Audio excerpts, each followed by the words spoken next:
Il était une fois un roi qui avait un fidèle serviteur.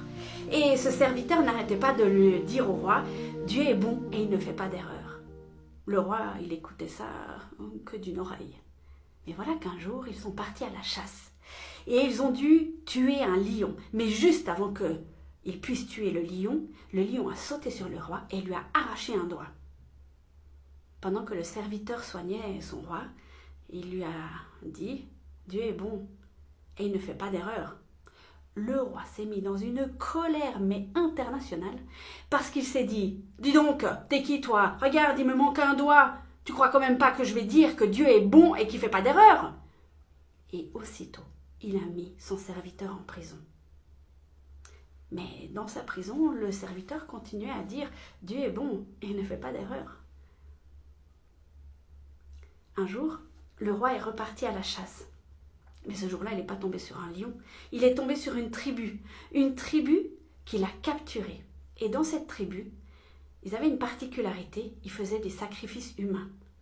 Quelle aubaine, ils avaient un roi sous la main pour le sacrifier. Alors ils l'ont préparé en vue de leur cérémonie, mais juste avant qu'ils le sacrifient, ils ont vu qu'il lui manquait un doigt.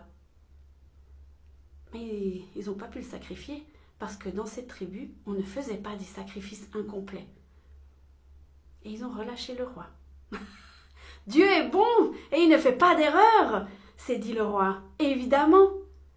Donc il a couru jusqu'à la prison, il a délivré son serviteur et puis il lui a dit « J'ai bien compris la leçon, Dieu est bon, il ne fait pas d'erreur.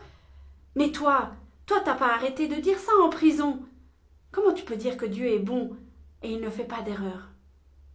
Le serviteur a souri, il a regardé son roi et il a dit « Si j'avais pas été en prison, c'est avec toi que je serais allé et c'est moi qu'ils auraient sacrifié. » Cher ami, je te l'accorde, c'est assez facile de dire que Dieu est beau quand tout va bien. Souvent quand ça commence à aller de travers, il y a une pensée qui s'installe en nous très rapidement. Si Dieu était bon, pourquoi est-ce qu'il me fait passer par là?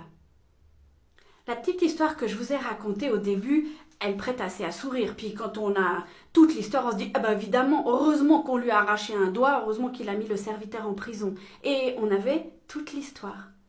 Eh bien, quand on a des difficultés, quand on a des épreuves, quand on a vraiment des choses par lesquelles on doit passer qui peuvent être affreuses, on n'a pas toute l'histoire. On ne sait pas ce qui va arriver. Et surtout, on ne sait pas pourquoi. Alors, peut-être qu'on n'aura jamais d'explication. Peut-être qu'on aura une explication, mais des années après. Je crois qu'à un moment donné, il faut accepter qu'on n'est pas tout seul. Eh ouais, grande nouvelle, hein? Et que ce qui nous arrive dans notre vie peut parfois servir à d'autres. C'est vrai, le prix peut être très très lourd à payer. Et ça peut être tellement difficile, tellement compliqué, mais on ne connaît pas la finalité, on n'a pas toute l'histoire. Je crois aussi que la bonté de Dieu, il faut la travailler, il faut l'intégrer, il faut la digérer, il faut la chercher et il faut vraiment s'imprégner de cette bonté, mais le faire quand ça va bien. Parce que quand ça va mal, comment est-ce que vous voulez faire si vous ne l'avez pas appris avant? Cher ami, je t'encourage cette semaine à prier pour que Dieu puisse te montrer sa bonté, même si tu es dans les pires moments de ta vie, parce que Dieu est bon et il ne fait pas d'erreur. Je te souhaite une excellente semaine. Sois une bénédiction pour quelqu'un d'autre autour de toi aujourd'hui. À bientôt!